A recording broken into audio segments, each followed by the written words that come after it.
people are constantly raising the bar. Sacrifices need to be made. What would you guys say are your biggest weaknesses? You or your enemy right now? Is success a lie? Just a fucking podcast. Hey guys, welcome to the Hypertrophy Hustle Show. This week I'm talking to Kedric Kwan of The Strength Guys. He is a nutritionist and coach at The Strength Guys, which is an absolutely fantastic organization. I've had a few people on from that organization before, namely their physiotherapist and Ben Esco. So, Kedric, how did you get into this? What is the general outline of how you sort of got to what you're doing today, and how did this all start? Hi, James. Fantastic. It's a great opportunity and pleasure to be on your show. Definitely looking to go into specific topics of interest that your listeners might be interested at. But I guess a little bit about my background and how we start, because everybody loves a good backstory.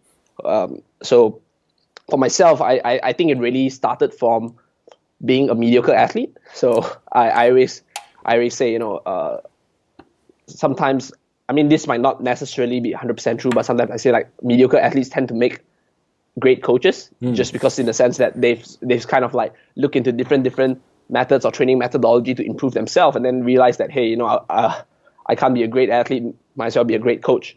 Doesn't apply to everyone, but that kind of rings quite true with me. I actually started lifting weights mainly because I wanted to improve my performance in volleyball. So unlike the regular gym bros that went in the gym and did like chest and arms and like chest, biceps and triceps every single day, I actually went in the gym and I started working on squats. So because I wanted to jump higher to provide myself with an athletic edge in terms of volleyball performance. So that is essentially what got me started lifting. And then, I mean, when you're in it, you might as well like just do everything, right? So if you're training your legs, might as well train your upper body as well. And at the time, I was young, so I thought like, hey, let's consume protein powder. It's magical. It'll give me some magical gains. So I said, if I'm training my legs, I might as well train my upper body, so some of the magic goes to my upper body as well. And after a while, I think people, like after a couple of months of consistent progress and like reaping those newbie gains, people in like my high school actually noticed like, hey, you actually put on some weight, put on some muscle. What have you been doing? And from there, I kind of gave just really casual advice to my friends, and like they all started. A couple of them started joining me in the gym, and basically we just I kind of like became like the gym guy back in high school, where people, if they wanted to answer a question of what to do in the gym, how to train, they'll come and look for me for answers. So after that, I kind of dived into different courses online, looking into different fields, reading different blogs, and that was just like that was the start of the rabbit hole. Yeah. I never really expected that I would actually be where I am right now, doing a PhD in strength and conditioning. But my formal education, what really sort of like opened my mind was when I was actually doing my master's and looking really into research, seeing that how proper research, or at least understanding proper research, could actually help a practitioner. So I wouldn't exactly consider myself an academic. I would say I love the research, I enjoy doing it, but the main reason why I do it is not only just for personal knowledge, it's more of developing and understanding sort of different sort of like protocols and how it can be applicable to people who actually want to use said information that is being given out. So during my master's, I understand a lot of the underlying mechanisms of how the human body works, and a lot of that really sort of like drove how I formulate my thought process, and that allowed me to kind of sort of like differentiate myself. I hear people saying, so I can basically back myself up with not just practical experience, but also with a scientific background. And I think that was really cultivated during my master's, where I really dived deep into the literature and into the research. And it was also during that time when I decided, hey, now that I've been doing so much sort of like quote unquote academic stuff, I kind of lack the practical side, because I literally just been burying my head in the books and in the journal articles and in the research. I've not actually coached someone for a long, long time during my master's. So I applied for an internship with the Strength guys. And while I was writing up my thesis, because I wanted to like sort of like divide my attention. I mean, I'll probably go insane if the only thing I do would be writing my thesis, because I'll be doing the same thing over and over again in the cold, gloomy weather of London, which isn't exactly the greatest place, and not the greatest place. I mean, at that time wasn't the greatest weather to be writing your thesis. So I applied for an internship with the Strength guys, and they accepted me. I started off doing graphic design work for them, helping them build the infographics, and slowly just dive into the coaching realm. Prior to that, I do coach a couple of athletes on my own, but with the Strength guys, I kind of learn a little bit more, understand how to coach powerlifters, physique athletes, or even the general population slightly better, using a more systematized approach rather than basically rather than just being in like such chaos. I learned how to systemize the approach, making things a little bit more efficient, and then that allowed me to kind of like serve my athletes better, just because I'm much more efficient. So after finishing my master's, I did the internship with the Strength guys. 6 months later, they said, hey, we are pretty impressed with what you've done throughout your internship. If you want the job with us, you can basically work with us, right? And I started working with them. And ever since then, I mean, coming October now, if not mistaken, will be my second year with the Strength guys.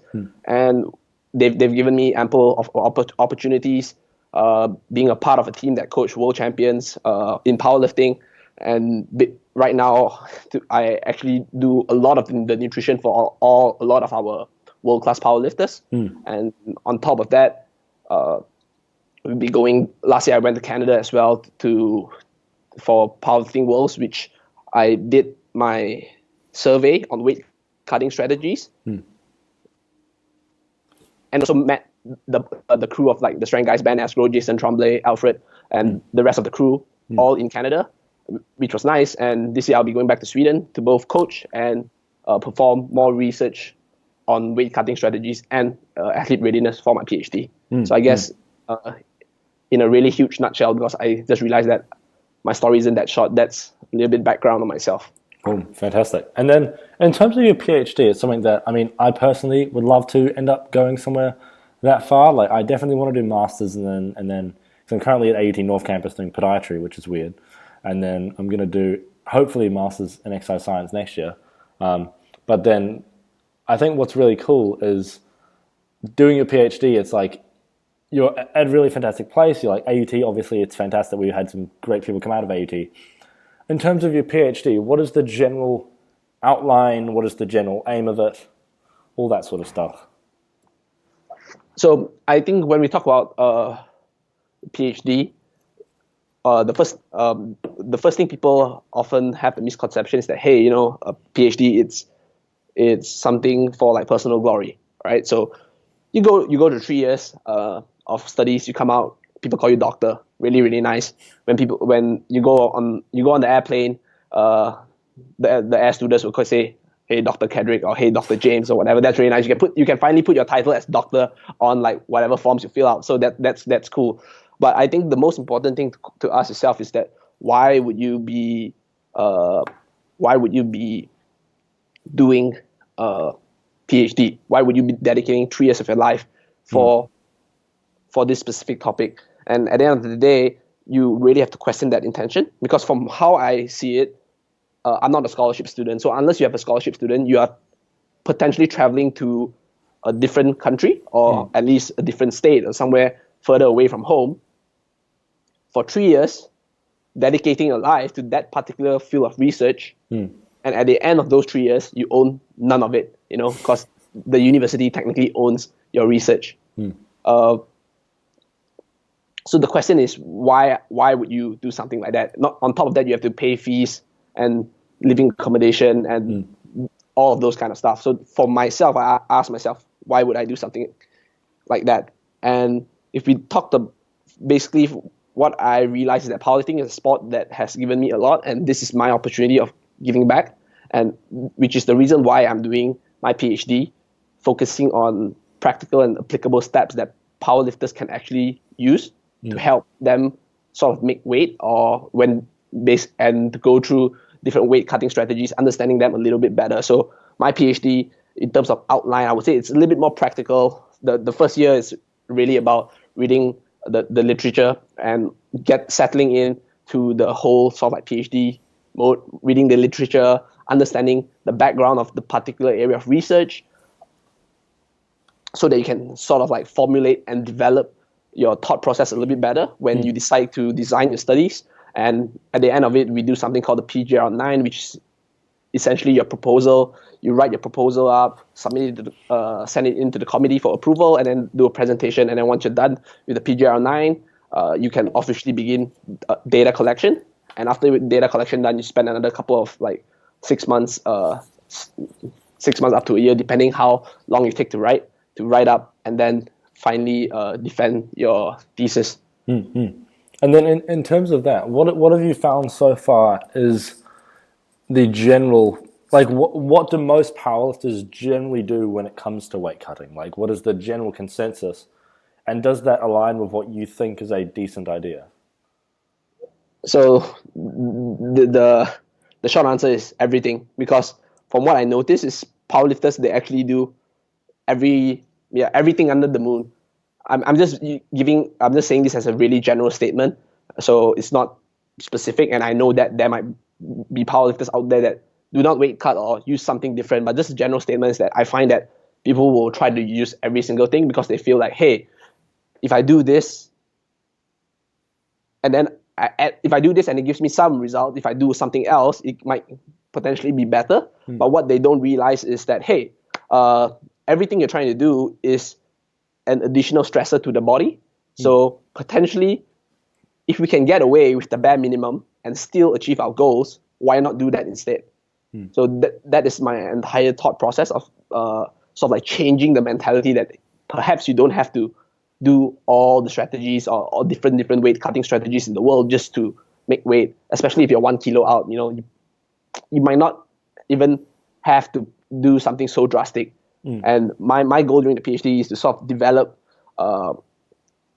something that say, hey, if you have this amount of weight to lose, maybe just doing one of like the 5 methods will be okay, right? And if you have to potentially do all of the 5 methods, perhaps you should approach your weight cutting in a different manner, sort of in the sense of maybe taking care of your weight long term and not waiting to cut weight at within such a short time frame leading up to competition.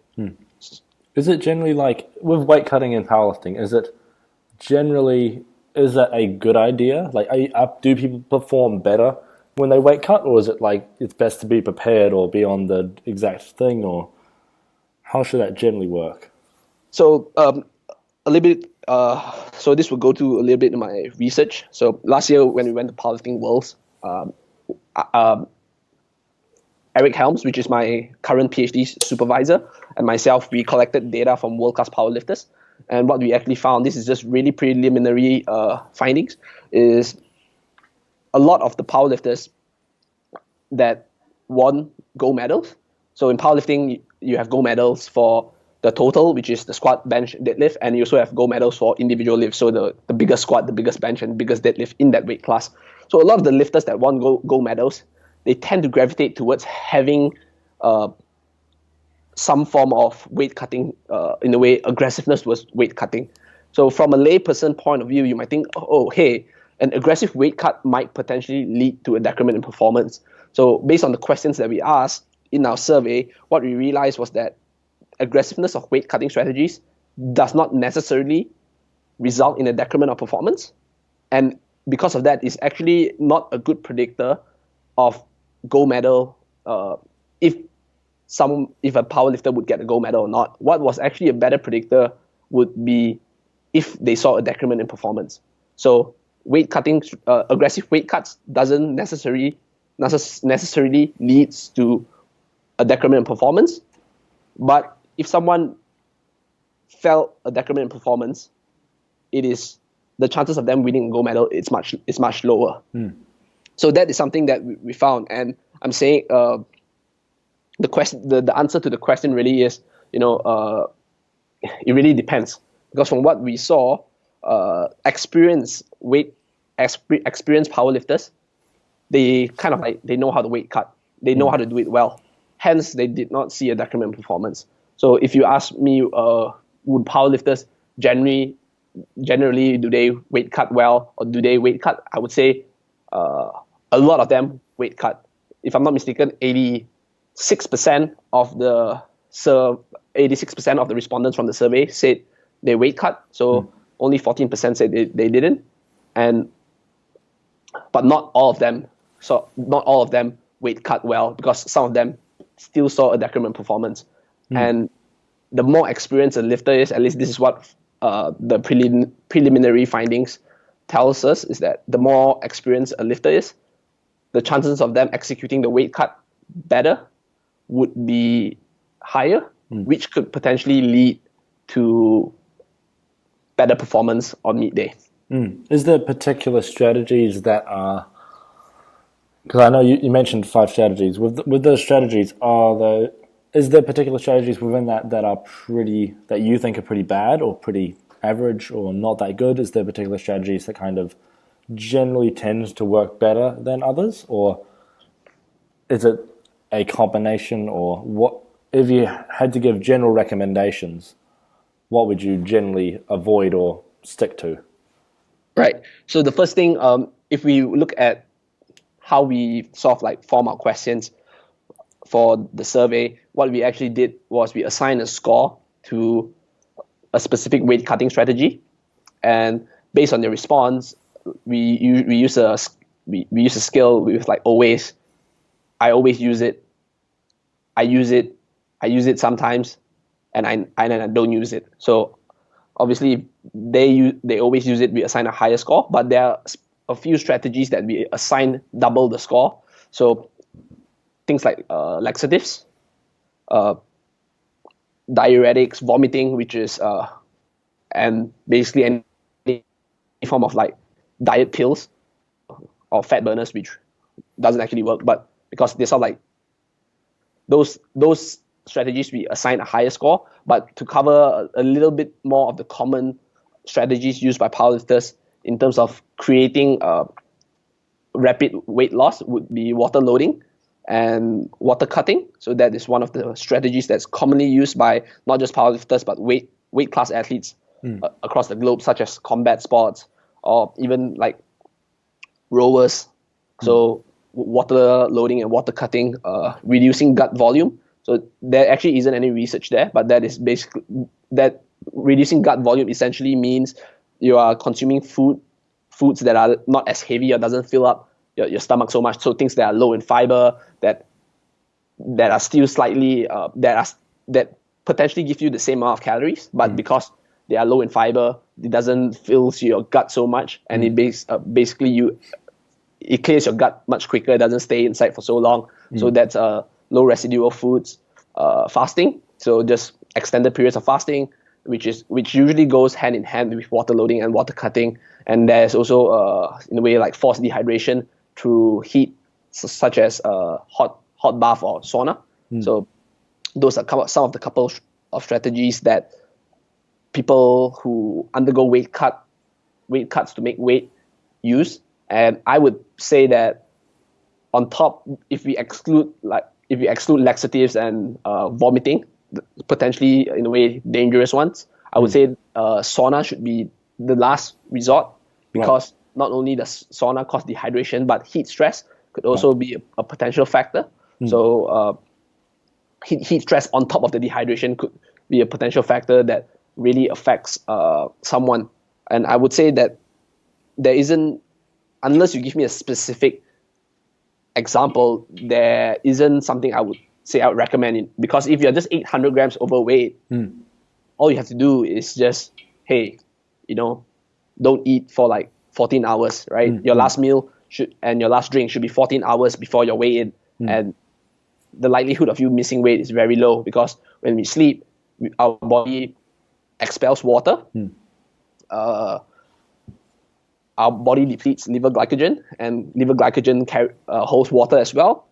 And when we use the toilet the next day, we would excrete some of our weight. So 800 grams really isn't too much to be concerned about, and you do not potentially have to do water loading or water cutting. I'm not saying water loading or water cutting is bad or harmful. It's just that the tricky part with a water load and water cut is that at one point you really have to trust the process, because you're drinking more water, which means your weight will shoot up.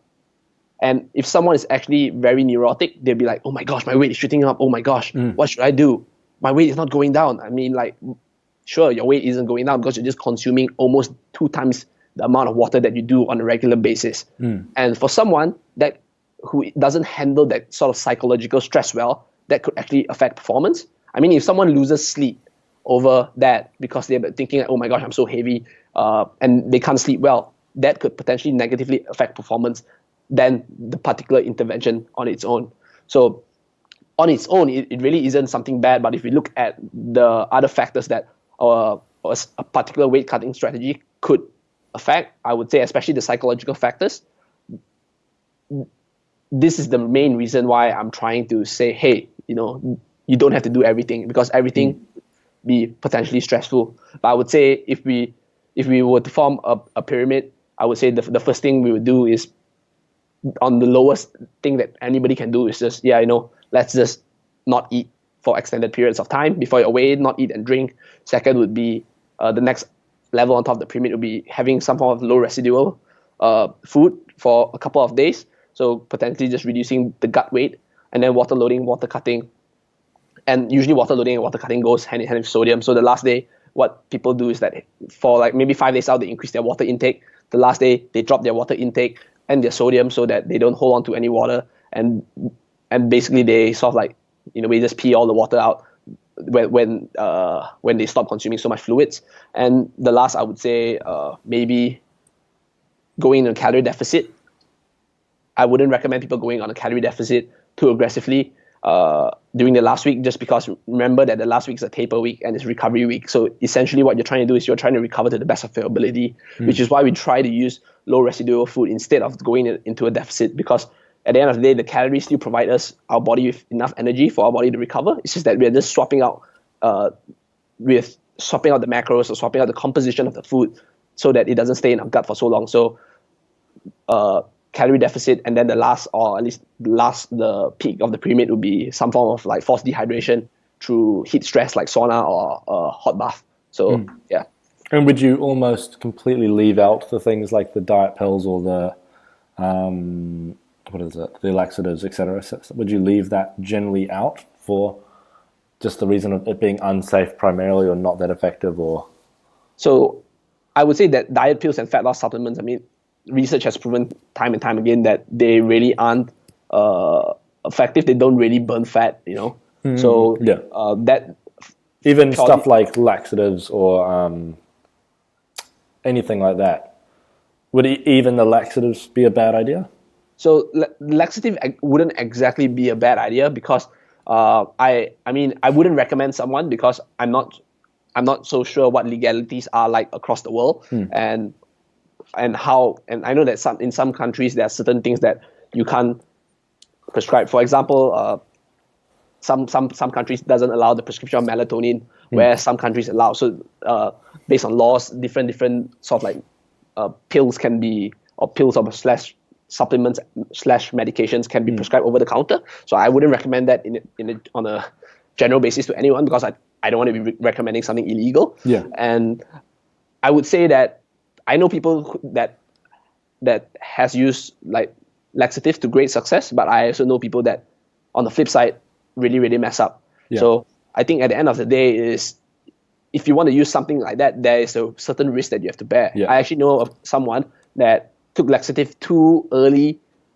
too close to calm, and he actually like crapped his pants on his like deadlift. So yeah, like the place, like he hit his goal and he hit his PB and he won a medal, but the place stunk like high heaven. So things like that could go wrong. So, and I mean, like for some people that's worth it, but I mean, would you say generally it's better to go with safer ideas like the water loading, water cutting, etc., stuff like that, which are they generally more predictable, conservative ideas? 100%. I mean, I am on the opinion that if you have to do something like really, really crazy just to make weight, you might have to evaluate where your starting point is. Yeah. If you're starting way too heavy 7 days out from your meet, you might have to reconsider why, or at least think, why am I so heavy? What have I been doing wrong for the past 3 months that put me in this body weight that I have to really do something really drastic? And mind you that the data that we collected was in world-class powerlifters. And we actually collected data on the general powerlifting population, and we actually saw that the general powerlifting population tend to actually have higher percentages of a decrement in performance simply because they are not that experienced with weight cuts. So in a way, prior weight cutting experience can predict future weight cutting success. So and it is also those that have never done a weight cut, they are the ones that tend to gravitate towards using every single thing under the sun. So I would say, laxative can work, but I would not recommend people go down that route, because if you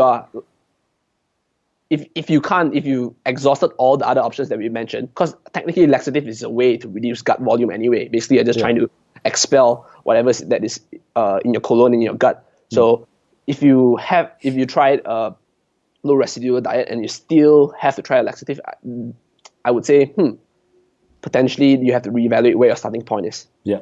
How is there sort of a general rule of how high is too high? Because I know barely anything about powerlifting. Like I kind of know what the weight classes are, but is there, say if you're in the 74 kilo weight class, I think that's a weight class. Yep. Is how high would you deem risky too high, and how high is normal? And is there some people that just sort of sit on the 74? Yep, very, very excellent question. So this once again brings us back to the data that we've done, the survey. So what we saw was that on average, those that cut 3.9% of body weight did not see a decrement in performance. So we're not saying that 3.9% and more than 3.9% would cause a decrement in performance, but less than 3.9% on average did not see a decrement in performance, which means, and remember when I mentioned prior that a decrement in performance could be a predictor of gold medal performance, whether or not someone gets a gold medal. So based on the literature as well, a lot of data actually shows that 5% and above, weight cuts from 5% and above body weight, they actually see a decrement in performance in combat athletes.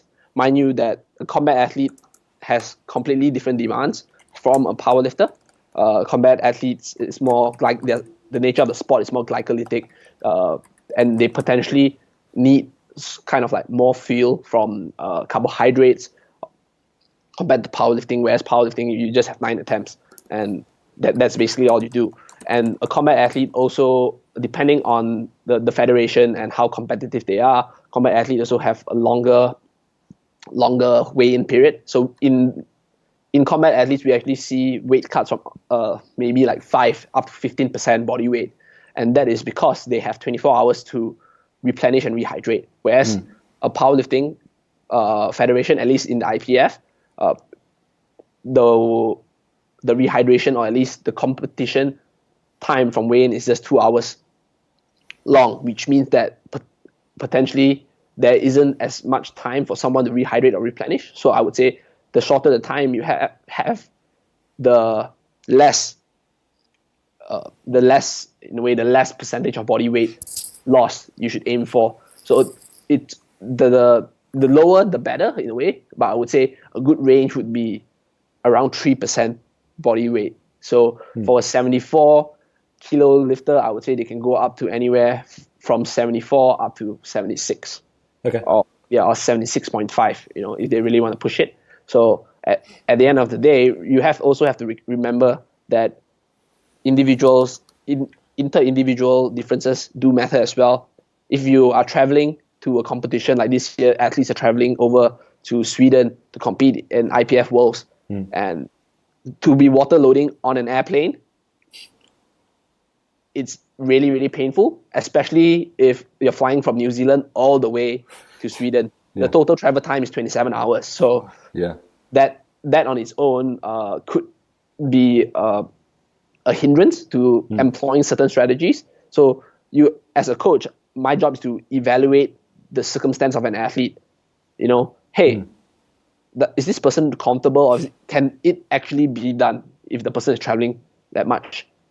If not, why not we just sit something closer to body weight, maybe 1 kilo above body weight, and all we do is just fast, cut sodium out, and the last few days just consume low residual food, and we can potentially lose the 1 kilo. So to answer the question about people sitting on body weight, there could be a trade-off.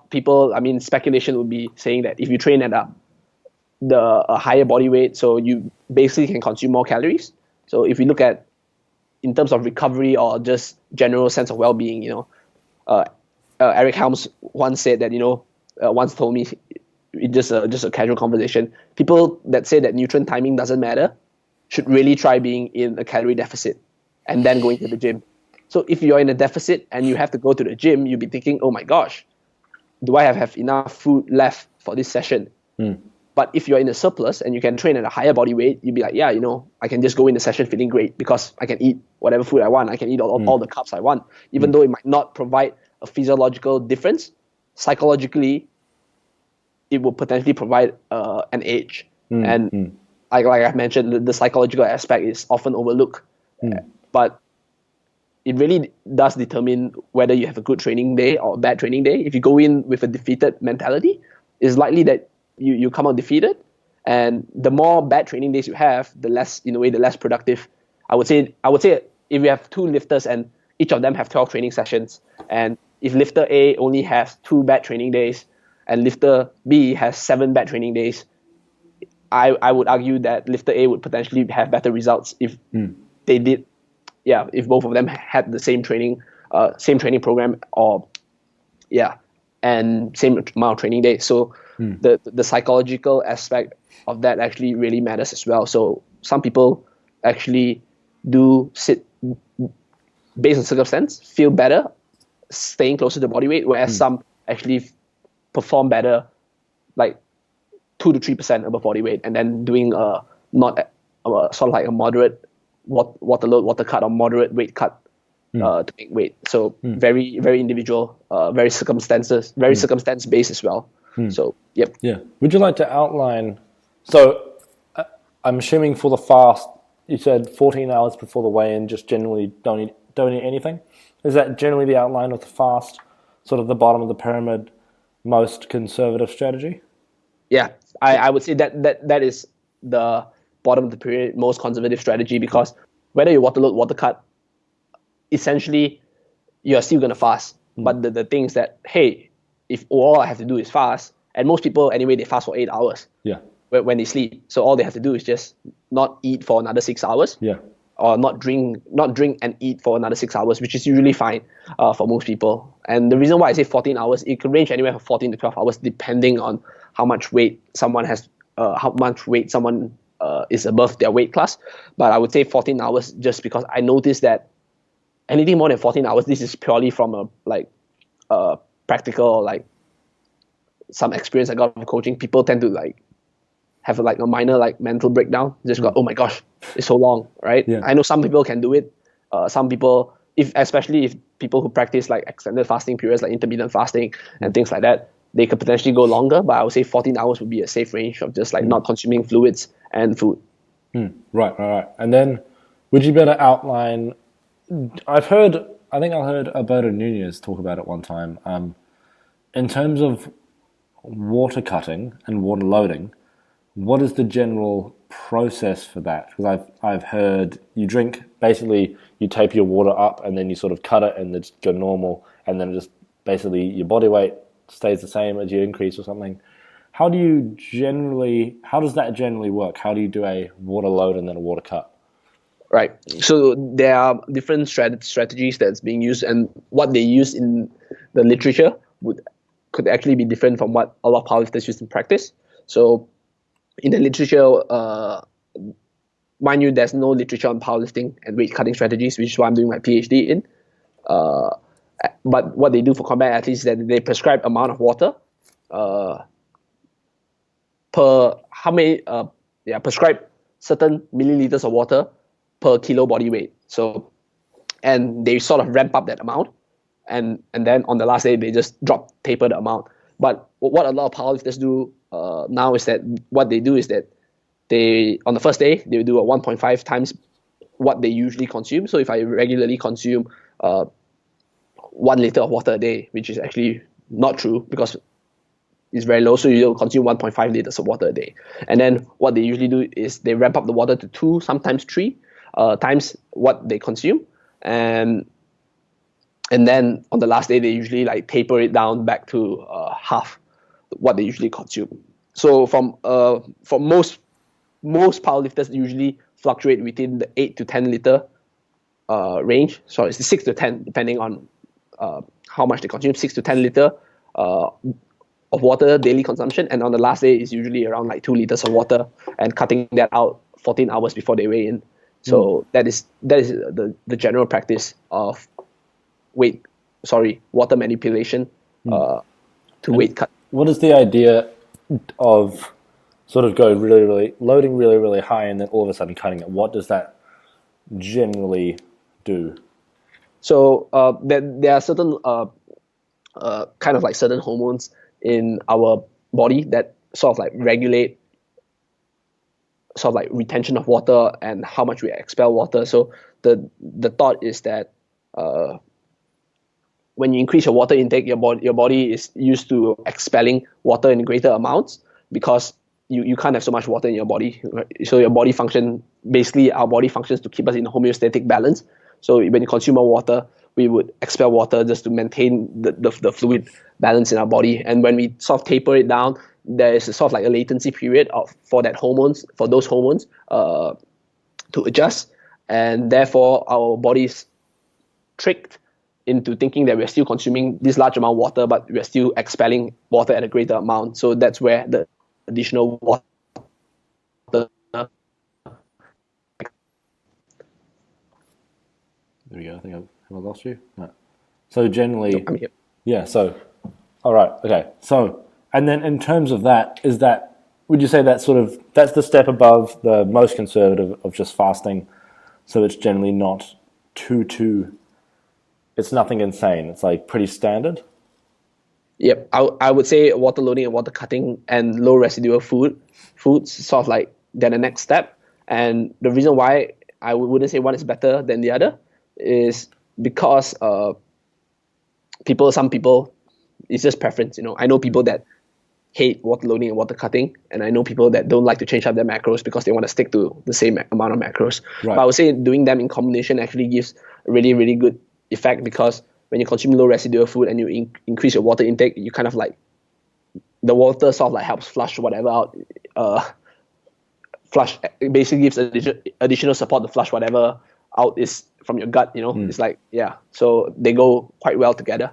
But I would say that's the next step on top of the pyramid if someone wants to perform weight cutting strategies to make weight. And then in terms of sort of getting to an appropriate weight, 10, 8, 6, 2 weeks out, do you have any recommendations around sort of calorie intake and weight management in that sort of 12 to 6 weeks sort of time frame? Is it a bad idea to do a cut or to lose weight not acutely, to do like actually fat loss or general weight loss? Is that a bad idea? Is that an okay idea? How would you generally recommend the last 12 weeks out nutritionally? So this is actually a very interesting question, because I believe there's like a misconception. And I mean, you mentioned Alberto Nunes as well. So I know 3DMJ. I had this conversation with Eric Helms. So I know that 3DMJ employs a like similar strategy, which I use. And basically what we are trying to see is, hey, you're 12 weeks out. What is the role of nutrition in your training? So obviously, besides the fact, if you are a powerlifter, performance is your number one goal. So training for performance, essentially nutrition should support that goal. And if you're looking from that point of view, it tells us that, I'm eating to make sure that my training sessions goes well, I perform great. So misconception, or at least something that a lot of powerlifters do, is that they cut weight right at the end. Right at the end, like 4 weeks out, right? I'm this amount of weight, I'll just go in a deficit.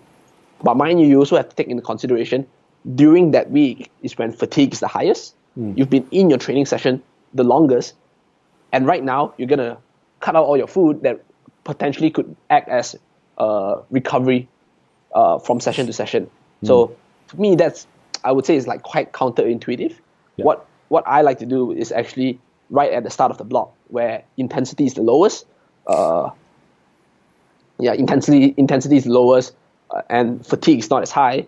We start cutting early, right? Why not cut early? And you can put that, and at the start of the block is also a volume block.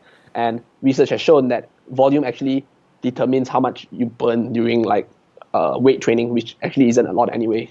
It's like 100 calories to 300 calories, depending on amount of volume that's done during training session. So why not take advantage of that when volume is slightly higher, fatigue is lower, intensity is lower? Let's start the cut.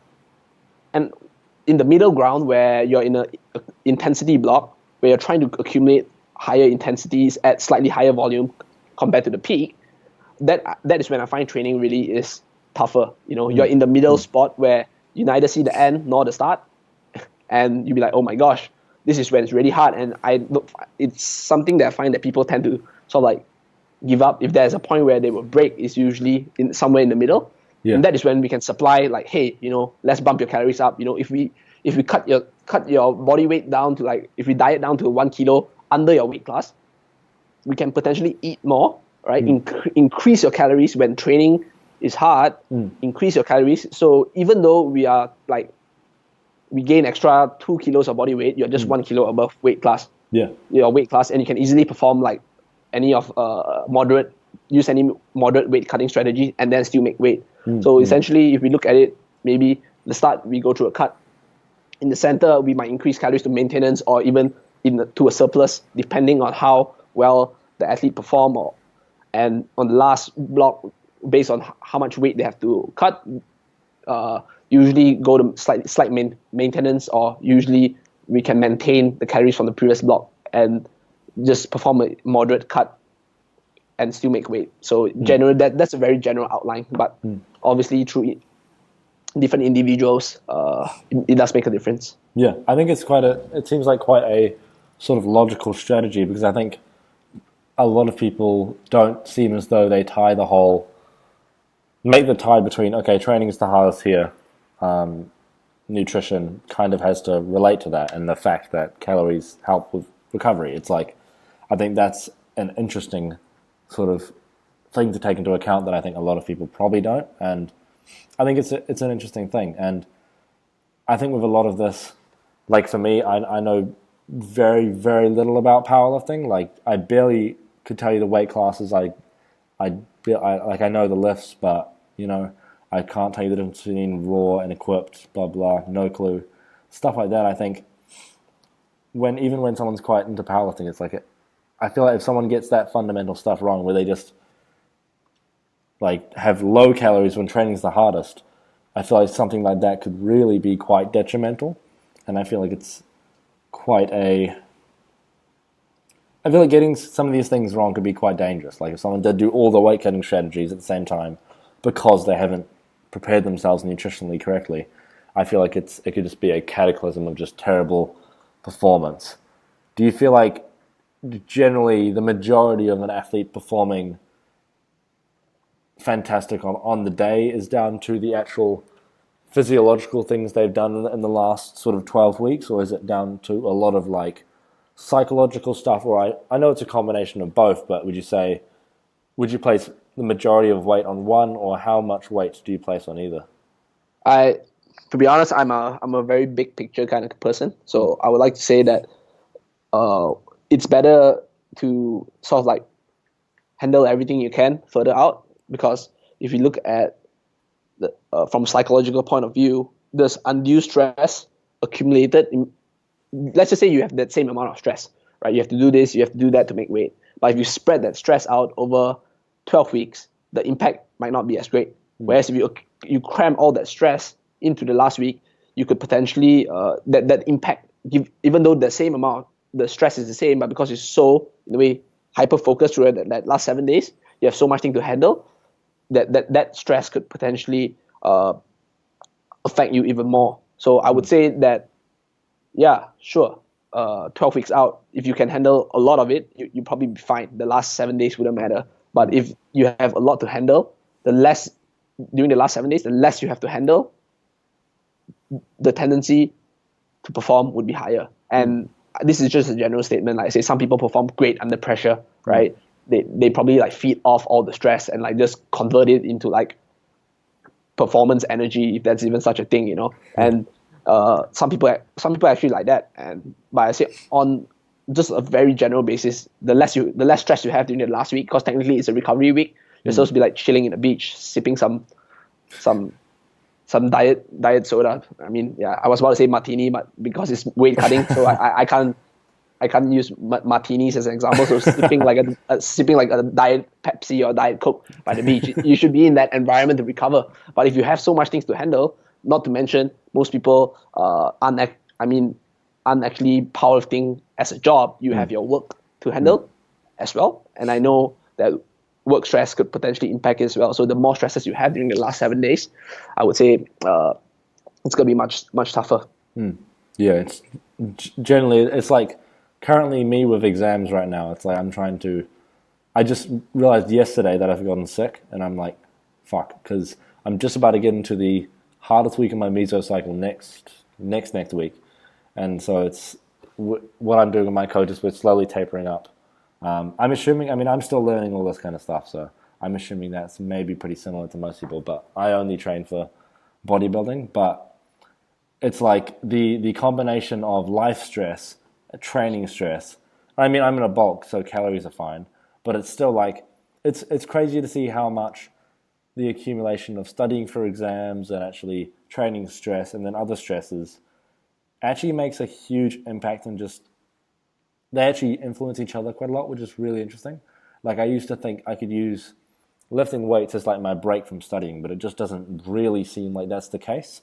It more seems like, okay, I should probably actually treat exams, or actually plan exams to be a deload or something around that to try and reduce that sort of stress, because otherwise it's like, it just feels like not really a good idea whatsoever. But one thing I would like to talk about is there anything... Sorry, I just forgot my question. Is there anything you think nutrition-wise that a lot of powerlifters tend to particularly get quite wrong, and they don't really tend to... That's something that they really miss the mark on nutrition-wise? Because I've heard a lot of people from like 3DMJ, etc., a lot of bodybuilding coaches tend to generally say that powerlifters, a lot of them tend to not really care about nutrition. They just focus more on training, and then obviously bodybuilders, I'd say in general, care about it more. They focus a lot on calories in, calories out, sort of their macros, all that sort of stuff, nutrient timing. Is there anything you think powerlifters generally miss the mark on a lot when it comes to nutrition? Good question. I'm just running through a couple of thoughts in my head. But I think that the number one thing that a lot of, in a way, I would say, powerlifters miss the mark is that they don't think long term.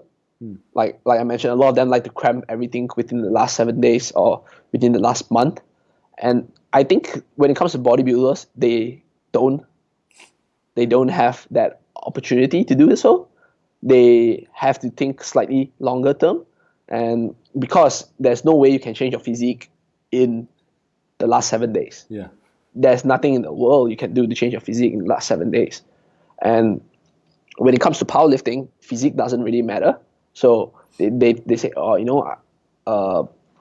I can just do whatever I want, and because my physique doesn't matter, I can eat anything I want, and I don't have to care until the last minute when it might be too late. Whereas if they took a slightly more picture approach, they can actually have periods of like going up, in calories, cutting back down just to make sure they're in a way a safe weight range, yet still perform well when they train. So essentially what I do with a lot of my athletes where I coach them, which I provide nutrition support and coaching, is I always say that, we have to understand that, hey, sure, you're consuming this amount of calories, sure, you're losing weight, but how are you performing in the gym? That's something I need to know, because our goal is not to lose weight, right? I mean, our goal, even if our goal is to lose weight, I don't want you to lose weight at the expense of your performance. Yeah. And yeah. if we think about that, if your gym performance matters, and if it's something you think is important, how much more does your performance on competition day matter? So if you were to take care of your performance in the gym, why wouldn't you want to take care of how you perform on meet day? And that sometimes requires a little bit more big picture approach and planning, planning further ahead instead of just doing it last minute. So I guess in a way I wouldn't say in terms of like specific macronutrient timing, because macronutrient intake or nutrient timing that powerlifters miss the mark, because to be fair, I don't personally feel that, at least from a powerlifting performance point of view, on meet day, macronutrients actually matter that much. As long as you rehydrate well, replenish well, I don't think macronutrient composition matter on meet day that much. It's more of like, what are you doing on a larger scheme of things that would set you up to do well during the last 7 days prior to your competition. Yeah. And then what would be your general outline in terms of rehydration? Because, I mean, if you've only got, 24 hours, 16 hours, 12 hours until you actually lift, or I don't know how long it is for powerlifting, what do you think is a general good approach? Right. So one of the predictors of that weight cutting success or performance after weight cutting is not just how much you can weight cut, but how much you can put back in after. And there's also a study where they investigated rowers. So I know rowers and powerlifting is a completely different sport, but it's very interesting because the rowing distance they had was only 2K, so it's not as long as some combat sports which can last like multiple rounds. So the 2K row will probably take like 3 minutes, maybe 3-4 minutes, depending how skilled the rower is, right? So it's not as glycolytic as combat sports where they have endurance component as well, but it's not so sort of like ATP focused such as powerlifting, so slightly in the middle. And what they actually showed that the rowers, they did the study and they actually found that rehydration in terms of water is the number one factor. And I think a lot of powerlifters, some powerlifters at least, they have the mentality that, I have to eat. And you actually see people like eating, like for a 2-hour weigh-in, they'll be eating like sweet potatoes. Like, man, first up, when you're on the platform, that sweet potato is still probably not going to be digested. Yeah. It might just make you feel uncomfortable sitting in your stomach, right? Yeah.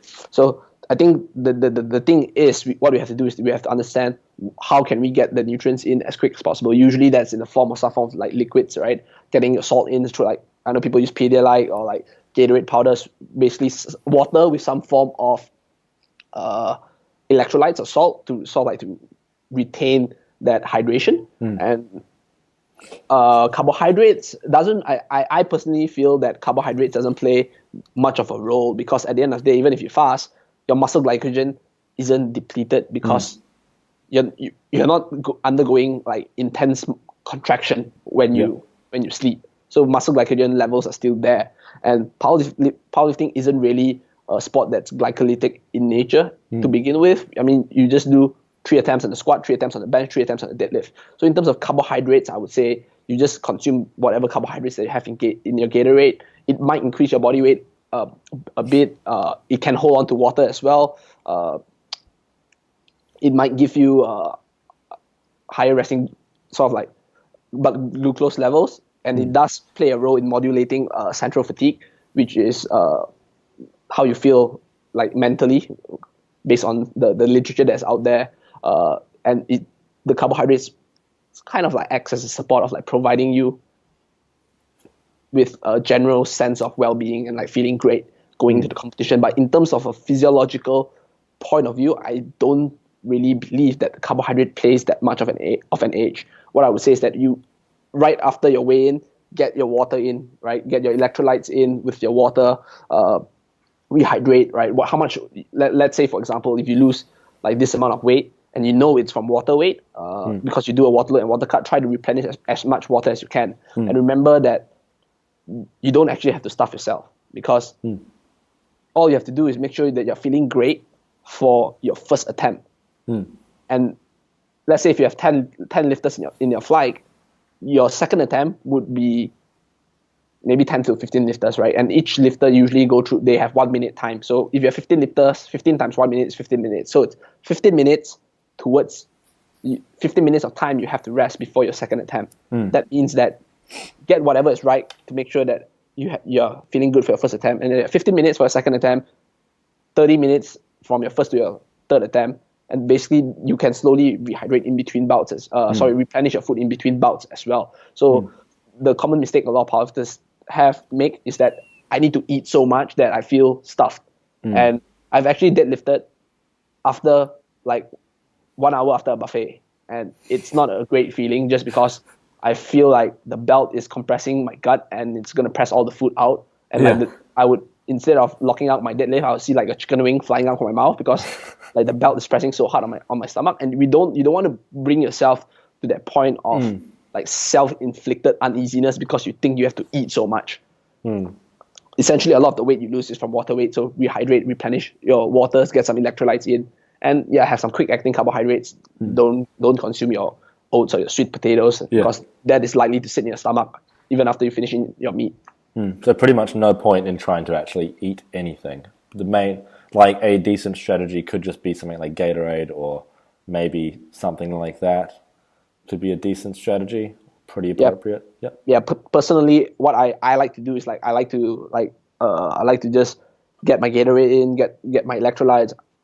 I usually have a banana because both has potassium and there's no fiber, because like raisins are basically like dehydrated fruits, and there's some carbohydrate as well. And I for myself, I just like to suck on a honey bottle. So for my carbohydrates, right? Like that, I don't have to. And people like crisp or chips, depending on which part of the world you're from. That has some salt as well, so, and some carbohydrates, so that can be good. Basically, anything that's easily accessible and doesn't fill your stomach too much till you are at the point of uneasiness. But essentially, the low-hanging fruit is that get your water in. I would say rehydrate as quickly as possible. Wait a couple of minutes before you start, like 15 to 20 minutes before you start eating some form of solid food. Cool, fantastic. So I think we'll end it off there. Where can people find you online? Where can people find everything that you do? Pimp all your products, all your work, all your coaching, all that sort of stuff. Right. So I'm actually just mainly on Instagram. I try to limit social media use because it can be distracting at times. So on Instagram would be Kedric TSG. So at Kedric TSG. I work for the Strength Guys. So you can send a message through the Strength to my Instagram, or when we have a Q&A, sometimes I might answer the questions on the Strength Guys. So at the Strength Guys for Instagram. But if you want to inquire anything about coaching services, feel free to drop a message in my Instagram or go to thestrengthguys.com. That's where you'll find me. And I guess officially today I will have my first podcast. So that's my first mark of having my voice on the internet. So that's, hopefully more next time. Hey guys, thank you very much for listening to this episode. I hope you give us a review or you really enjoyed the episode.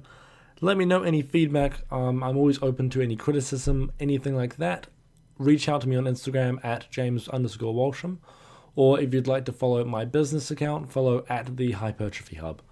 Thank you guys so much for listening. If you would like to help the show, there's a list of ways to do so in the show notes. But if you're wondering how, the best thing to do is just give us a review on iTunes or just let me know how the show can be improved. Thank you very much.